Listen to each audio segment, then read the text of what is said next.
Je m'appelle Séverine Robert, je suis référente nationale des classes Tremplin Sup à Courgalien, une marque du groupe Caducea Éducation. Je suis accompagnée de Cindy Millien, directrice du centre e-learning des classes de préparation en orthophonie. Au cours de cette présentation, je vous exposerai le calendrier Parcoursup, le métier d'orthophoniste, les modalités d'accès aux écoles de formation, ainsi que notre accompagnement à travers notre classe préparatoire, qui représente une alternative solide et attrayante. Il s'agit d'un plan B particulièrement bien élaboré.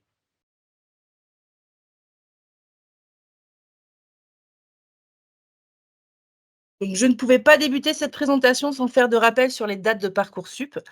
Depuis le 20 décembre, vous pouvez consulter les informations utiles dans les écoles qui vous intéressent pour la rentrée 2024. Donc depuis le 17 janvier, vous pouvez, débuter vos dossiers de candidature. Vous devez d'une part faire vos vœux sur Parcoursup, donc 5 vœux pour la filière, orthophonie. Et d'autre part, vous devez renseigner votre dossier comprenant le projet motivé et les autres rubriques telles que les centres d'intérêt, les activités, les préférences et autres projets. Le 14 mars, c'est la date limite pour ajouter des vœux. Vous pourrez encore en supprimer, mais vous ne pourrez plus, en ajouter. Jusqu'au 3 avril, vous aurez, cette date limite pour finaliser votre dossier. Après cette date, vous n'aurez plus accès à la plateforme Parcoursup. Alors attention, pour les regroupements, pour cette formation, vous avez un oral d'admission et il faudra vous connecter aux dates indiquées pour savoir si vous êtes convoqué à l'oral. Le 30 mai, c'est le début des réponses avec les classements dans les listes d'attente et les propositions d'admission. Donc c'est à partir du 30 mai. Le 11 juin, si vous avez des vœux qui restent en et vous êtes en liste d'attente et que ces vœux ne vous conviennent pas forcément, vous pourrez formuler de nouveaux vœux dans des filières où il reste des places disponibles. Les filières en orthophonie ne seront certainement pas présentes sur ces, places disponibles. La semaine du 16 au 23 juin, pardon, c'est la semaine du baccalauréat pour les élèves de terminale. Vous n'aurez pas accès à la plateforme Parcoursup et vous ne recevrez donc pas de proposition d'admission. Le 3 juillet, vous aurez la possibilité de classer vos vœux en attente par ordre de préférence. Alors c'est une stratégie à réfléchir en amont car si vous êtes accepté, par exemple, dans le vœu que vous aurez classé en numéro 2, cela va retirer automatiquement vos candidatures des vœux numéro 3, 4, etc. Le 12 juillet, la plateforme ne sera plus accessible. Cependant, vous pourrez recevoir des propositions d'admission jusqu'au 12 septembre inclus par mail. J'espère que cette partie est plus claire pour vous avec le calendrier de Parcoursup.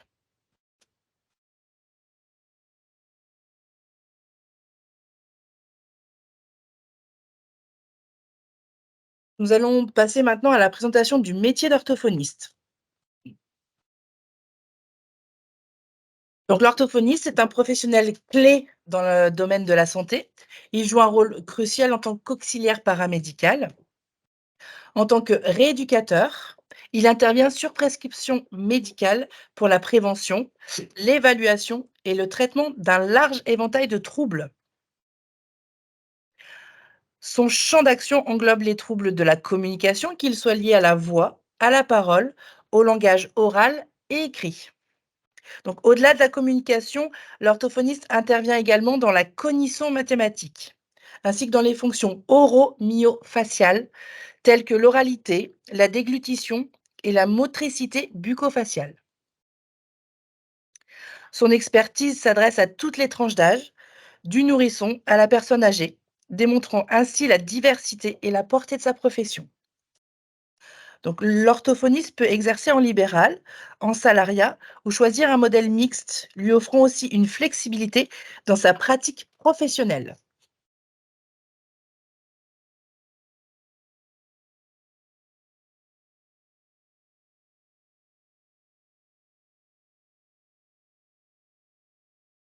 L'exercice du métier d'orthophoniste requiert un ensemble de qualités essentielles qui vont bien au-delà des compétences techniques.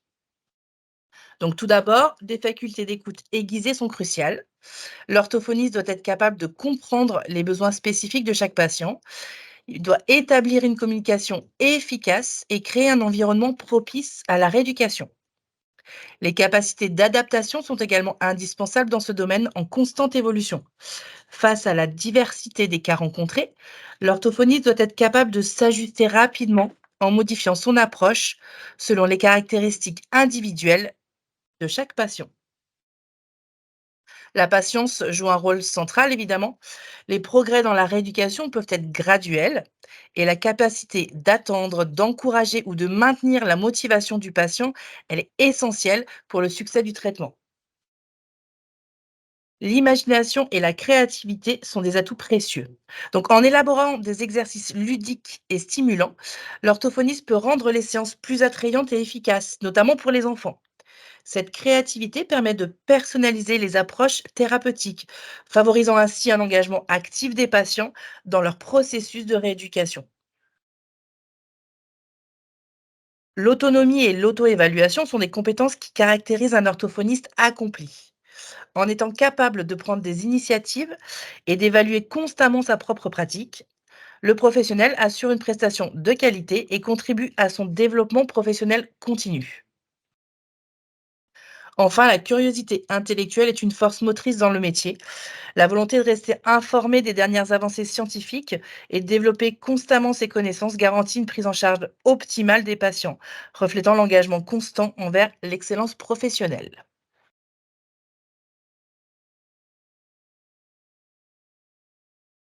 Sur cette diapositive, vous trouverez la liste des 21 établissements de formation offrant le cursus complet des 5 années en orthophonie.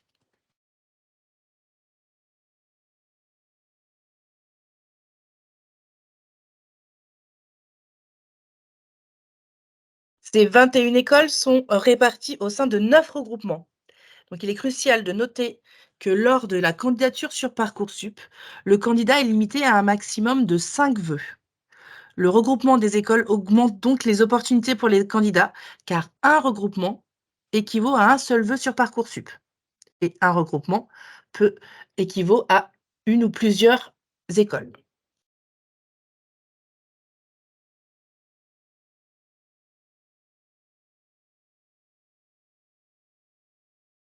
L'accès aux écoles d'orthophonie s'effectue principalement à travers Parcoursup, avec une procédure de sélection rigoureuse.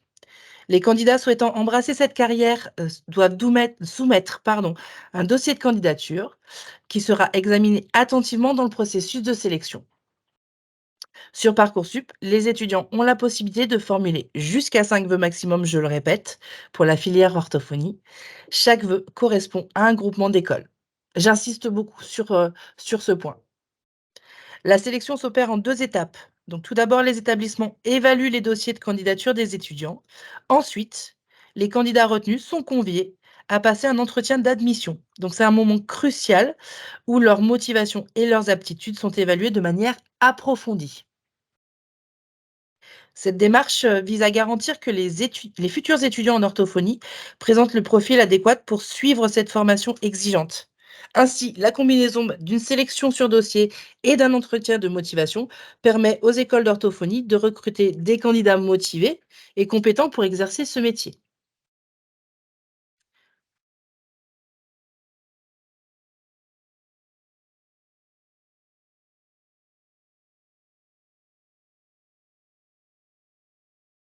L'entretien d'admission varie en fonction de chaque regroupement d'écoles. Donc, son objectif est de vérifier que le candidat n'éprouve aucune difficulté en manière d'élocution, notamment lors de la lecture ou du chant. Il vise également à évaluer le niveau linguistique du candidat, sa connaissance approfondie du métier d'orthophoniste, donc sa maîtrise des codes de la communication orale et sa disposition à s'installer dans une nouvelle région pour la durée parfois prolongée des 5 années d'études.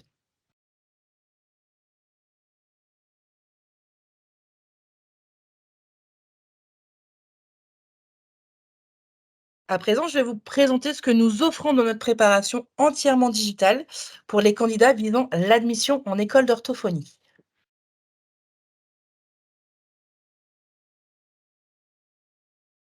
Donc voici les objectifs de notre préparation.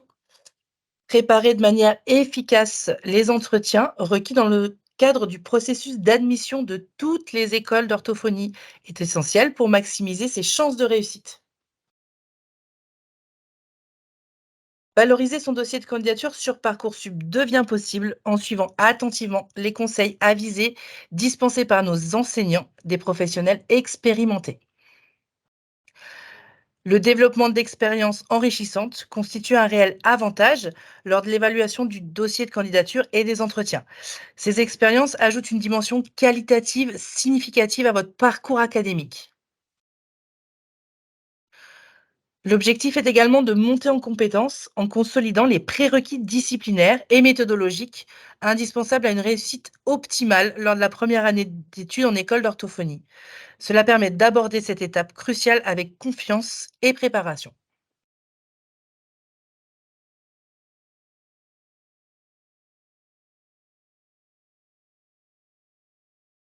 Voici notre offre de préparation en ligne, structurée autour d'une plateforme pédagogique, où les étudiants peuvent accéder au contenu des cours à étudier en préparation au live. Donc, les lives, ce sont des cours en direct avec les enseignants.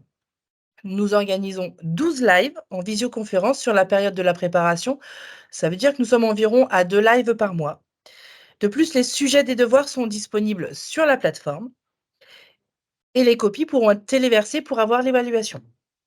Tout se passe à travers la plateforme pédagogique. Nous collaborons avec une orthophoniste et elle propose des entretiens de dépistage pour chacun des étudiants. Comme vous le savez, une diction parfaite est nécessaire pour intégrer la formation.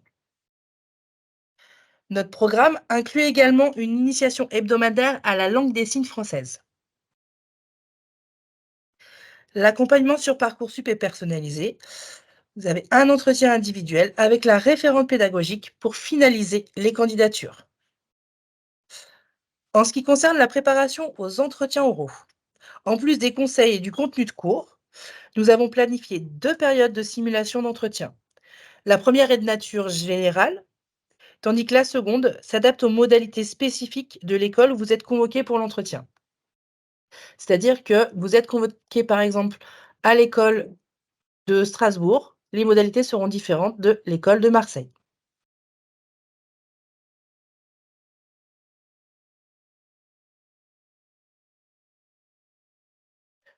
Pourquoi intégrer notre école? Alors, le taux d'accès national dans ces écoles est de 10. Les chiffres de 2023 montrent que pour moins de 950 places disponibles au national, il y a eu plus de 29 000 vœux.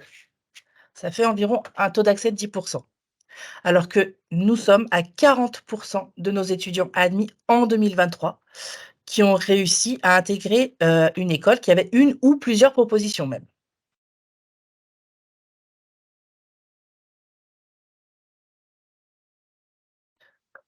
Pour plus de renseignements, pardon, vous pouvez nous contacter sur notre site internet, par mail ou par téléphone.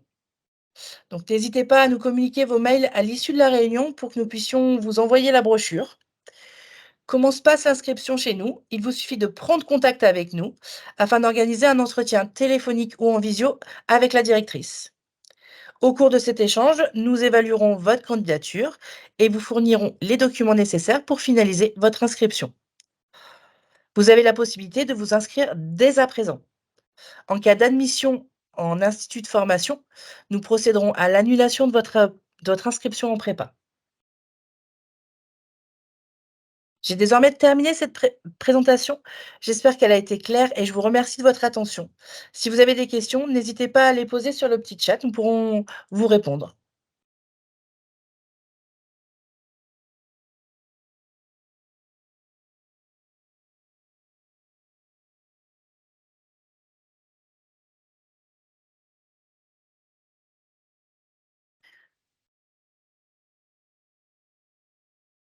Je vous laisse également prendre le mail et le numéro de téléphone pour nous contacter directement si vous avez d'autres questions.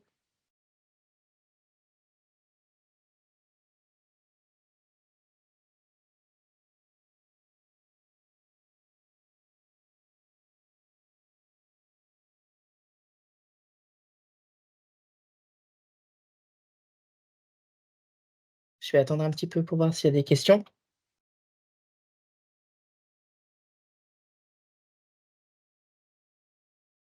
L'année de prépa se fait donc la même année que la terminale. Elle peut. Elle peut s'organiser en double cursus en même temps que votre terminale, sachant que, votre année de terminale est primordiale. Ou alors elle peut se faire, après l'année de terminale, soit en cursus, unique, soit en double cursus avec, par exemple, une licence sciences du langage ou sciences de l'éducation. Les profils scientifiques aussi, hein, sont très appréciés dans les écoles.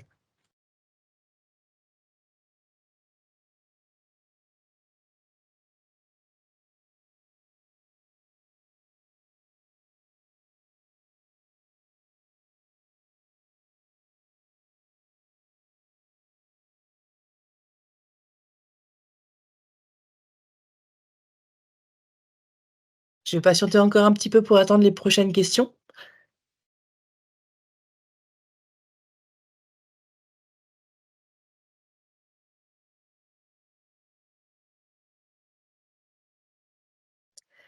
Si vous voulez qu'on prenne le temps d'échanger avec vous, prenez notre numéro de téléphone, notre adresse mail, on pourra vous recontacter et puis ce sera plus simple de se recontacter par téléphone pour échanger, concernant votre profil.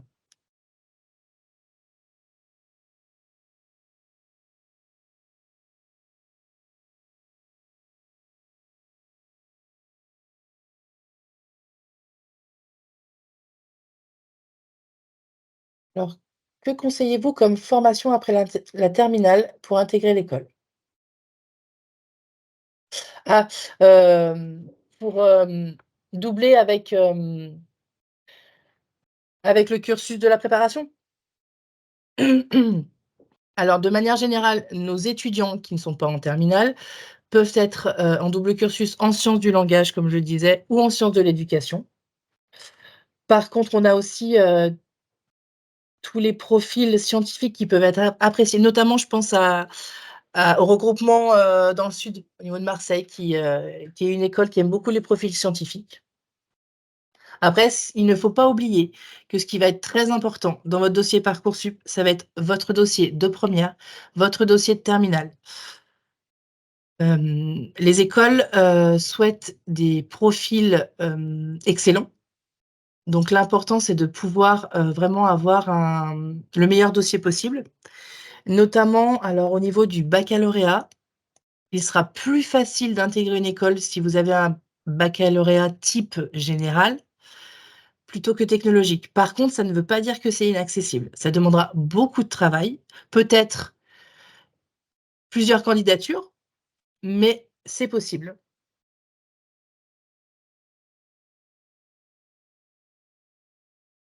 Alors qui dit alors y a-t-il une préparation pour les oraux durant la terminale?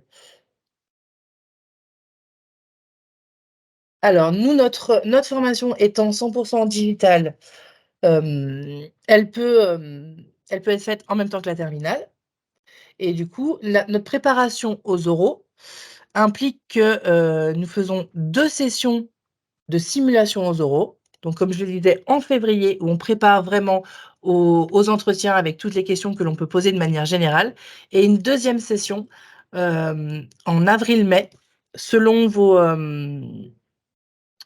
selon les endroits où vous êtes conviés pour passer les entretiens. On respecte les, questions, les modalités de l'établissement qui vous recevra en oral et du coup, on essaye de faire une simulation adaptée à cet établissement.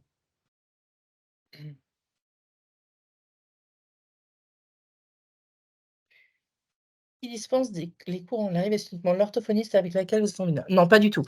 Nous avons des enseignants, notamment pour, tout ce qui est technique rédactionnelle, linguistique. Nous travaillons avec, madame Girard qui enseigne sur cette filière depuis de nombreuses années, qui a un doctorat, en sciences, du langage. Nous travaillons donc avec l'orthophoniste pour ce qui concerne tout ce qui est relatif au métier. Nous avons, tout ce qui est scientifique, donc au niveau des biologies, de la physique acoustique, nous travaillons avec, un docteur en biologie et un docteur en sciences physiques. Nous avons vraiment tout un panel d'enseignants experts donc des modalités d'entrée, en école d'orthophonie.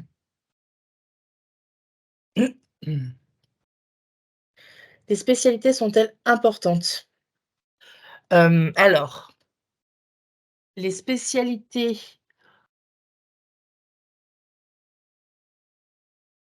peuvent être alors forcément importantes, bien sûr. L'idée, c'est que vous soyez quand même le meilleur possible, donc choisir la spécialité dans laquelle vous vous sentez bien. Les spécialités qui sont, telles que sciences humaines, ou liées aux filières de littérature, filières économiques sont appréciées, heu, même les sciences sociales. Finalement, les spécialités, peuvent être toutes intéressantes. Chaque profil peut être intéressant à partir du moment où, de manière générale, c'est un profil issu, donc d'un bac général. Là, il faut le voir, sur Parcoursup, hein, les bacs technologiques ont plus de difficultés à intégrer les écoles. Bac pro, c'est très compliqué. Je peux pas dire aujourd'hui qu'il y en a pas eu. Les chiffres de Parcoursup montrent apparemment que non, mais bon, on n'est pas à l'abri, hein. Forcément, il faut se renseigner plutôt vers l'école qui vous intéresse. Mais par contre, voilà, les plus appréciés sont les profils type général avec un très bon niveau. C'est ça qui est important, en fait. Ça va être le très bon niveau. Peut-on suivre la formation uniquement? Alors alors notre formation, non, ça va être, un accompagnement complet puisque vous allez avoir accès à du contenu.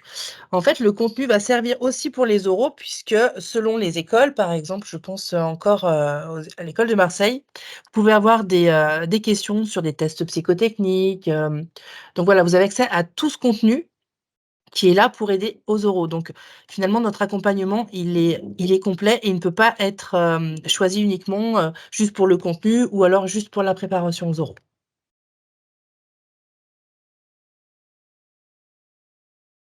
N'hésitez pas à laisser vos adresses mail, qu'on puisse vous envoyer la brochure.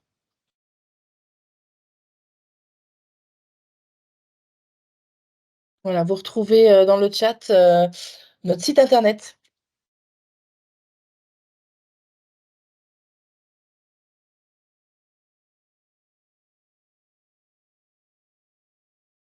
Merci pour l'adresse mail, on pourra vous envoyer notre brochure. Ah top, super.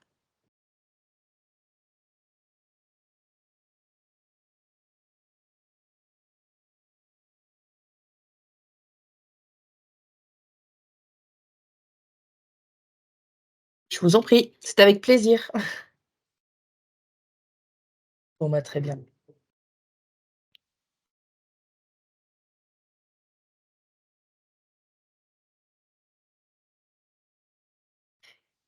Bon, je vois qu'il y a pas d'autres questions. Je vous remercie. Vous laisse encore le numéro de téléphone, l'adresse mail pour nous contacter, si vous avez d'autres questions qui vous viennent. On est disponible pour répondre à vos questions. On est disponible pour un entretien, pour parler, de l'inscription, avec grand plaisir. Je vous remercie, de votre temps pour cette réunion ce soir et je vous souhaite une très belle soirée.